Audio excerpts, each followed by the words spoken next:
Good morning. Today is January 3rd. And the scripture that I chose to read for today it comes from Luke 18 and 1, and it reads, Then Jesus told his disciples a story.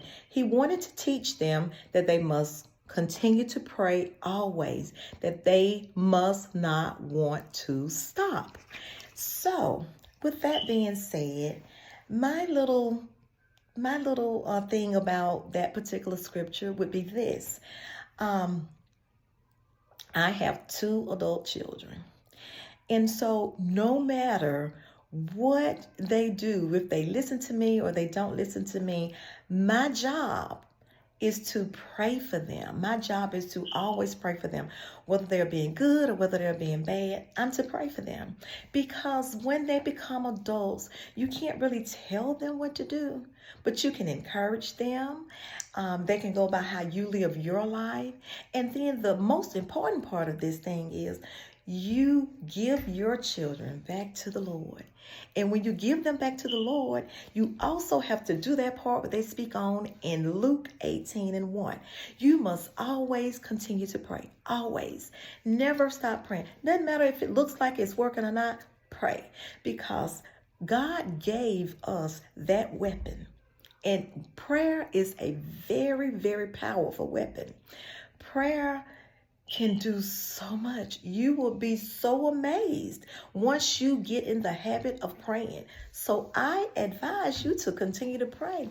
You don't believe me? You get to know the Lord for yourself. You get that Bible and you just keep on probing and you just keep on looking at all the different good, wonderful things that God has in it for you. You're going to love it. I'm telling you, you are going to love it. Remember, prayer. The Lord speaks on this, about this thing here. It's in Luke 18 and 1. Pray. Don't you stop. Don't you stop. And what that's simply saying is it doesn't matter if it's looking bad, looking like it ain't going to work. You pray. I'm telling you, it works. It works. In 2006, I was diagnosed with lupus. And I had never heard of lupus before, so it was very scary. And so I was afraid, and I was just trying to make deals, saying, okay, if I can just live, I'm gonna start doing this. I'm not gonna do this no more. And that wasn't what I needed to do. After being laying up in the bed and people bringing me medicine, people bringing me food, and I really don't like nobody to bring me food. I have no idea why I'm so like that, but I am. They had to bring me food. They had to bring my medicine. I felt like I was woke just to use the bathroom and take medicine. So that wasn't a good feeling. And one day I used the bathroom and I looked in the mirror and I said, you know, God, pray. I mean, are you going to just lay in the bed and give up? I really was going to lay in the bed and give up because I thought that was it. Going by what man said. No, we're not supposed to go by what man say. But I was listening to the doctor. But then when I started listening to that top surgeon, God, things began to change. One of my sisters has a business and she does hair and she has salon and all that stuff. And so I said, I'm going to get my hair done. I got my hair done. I started exercising, and the exercise gave me energy throughout this whole process. Now, remember, I was praying. And I wasn't like great on day one of praying. Oh, no. I had to keep moving. I had to keep praying. And I was crying. I won't lie to you. I cried through the process, but I never stopped praying. So I was crying and I was praying and I was exercising. I began to eat better. I began to research things about lupus and learned a whole lot. And so, but look, I began to feel myself, I was like, okay, girl, you're looking good. You're looking healthy. Keep on living. And so that's what I did. I did just what it said in Luke 18 and 1. Pray. Don't you stop praying. Don't stop. I didn't stop. And that was 2006. Today, this is 2025. Now look at God. I'm still here. And so I just want to encourage anyone that's going through something, just say this. You can do this. God can get you through anything. You need a job? God can help you. Don't you stop. Don't you quit. I know things are tough. We need each other. That's why I love helping people. And I appreciate the things that people have done to help me. And so when I can help someone, I'd be eager to help. I'd be excited when I am able to help. But I want all of us to always remember prayer. Don't you stop. Don't you stop praying. God got you. You know, you need some help. You need some healing for an illness. God can do it. Look what he did to me. Just look what he did for me. I can move around. I still have lupus. They say you can't get rid of it. I'm still here.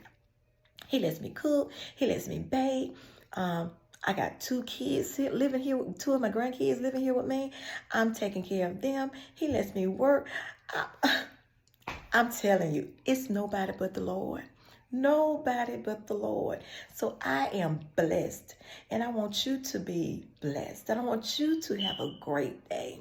Today is the first day that I want you to, today is the last day that I want you to have a give up spirit.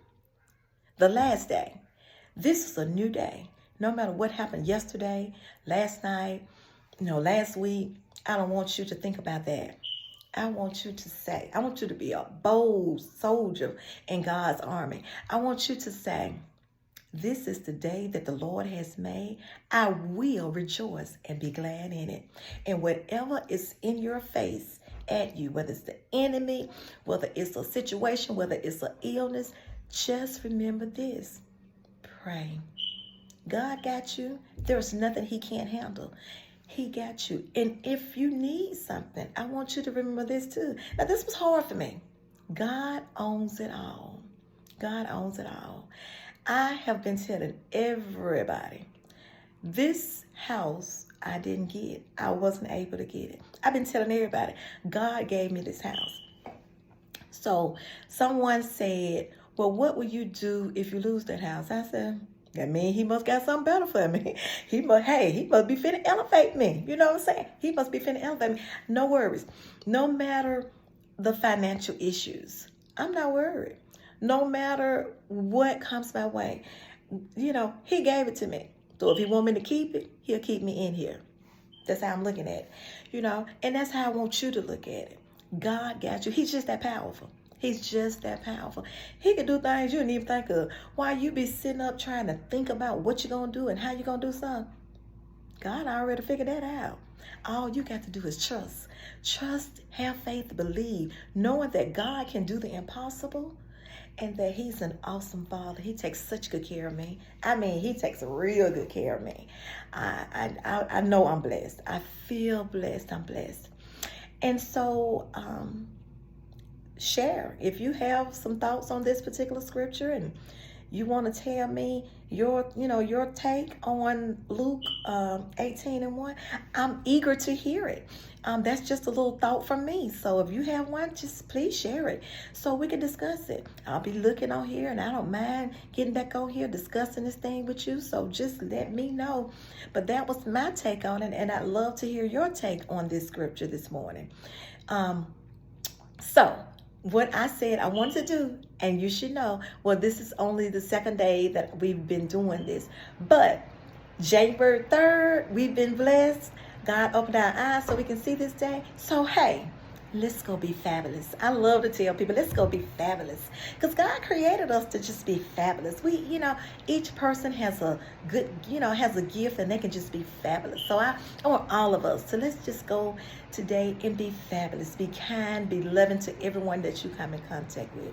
And again, thank you for joining me. I appreciate you so much. And I'd love to hear your take on today's scripture, Luke 18:1. Thank you.